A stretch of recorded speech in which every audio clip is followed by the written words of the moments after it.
came back to comedy a couple years ago after my love passed away. I know that's kind of sad, feels kind of sad and awkward to hear, but I love talking about her, which is why I do it. I love remembering her.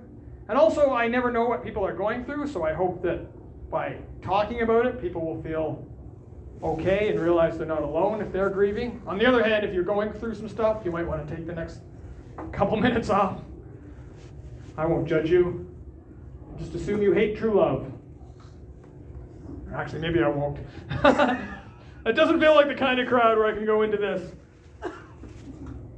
Because especially with younger crowds, I've noticed, have a hard time when I start to talk about death, because death isn't normal when you're young. You aren't used to it yet. Whereas as you get older, it's more like when you're young and someone around you dies, it feels like something happened. Whereas as you get older, it's more like people leaving a group chat.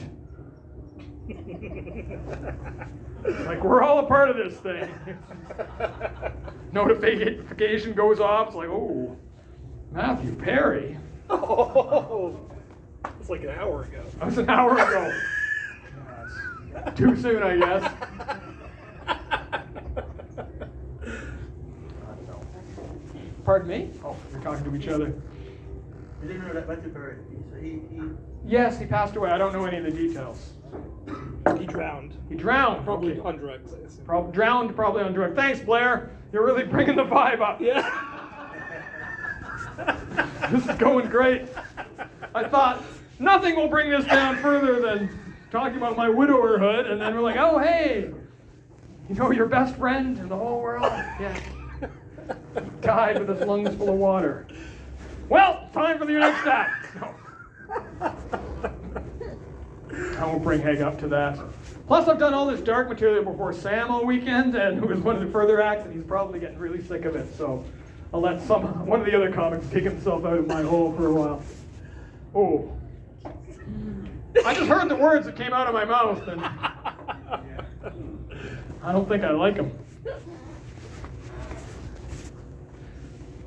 One of the hardest things I find about being a widower is because I'm a people pleaser. Like, I love talking about my love, but I always feel awkward letting people know she's gone.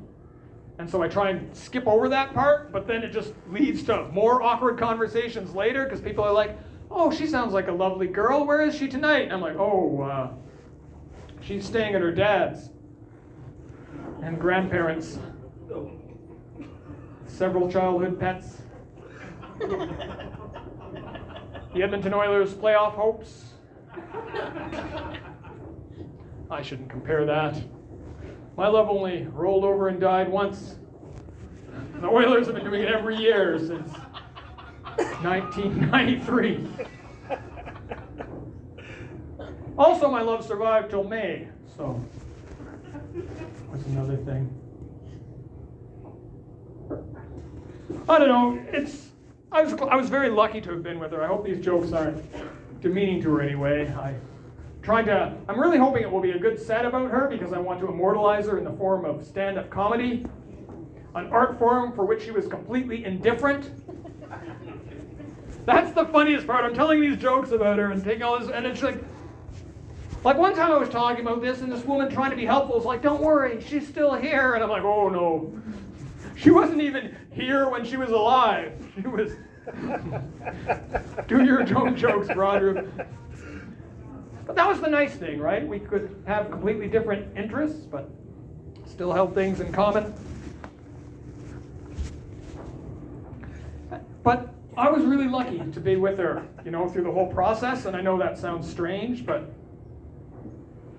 not everyone gets that opportunity. And you learn, as difficult as it is, there's also a lot of room for love.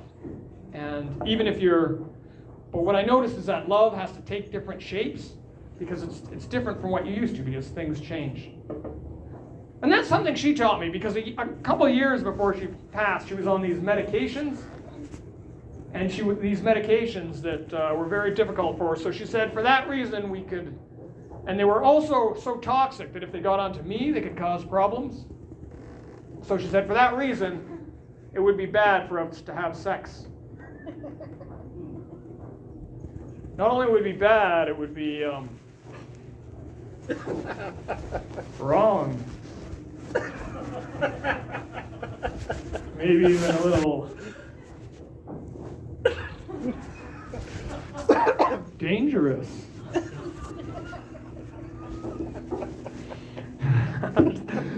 much for listening to that. I know.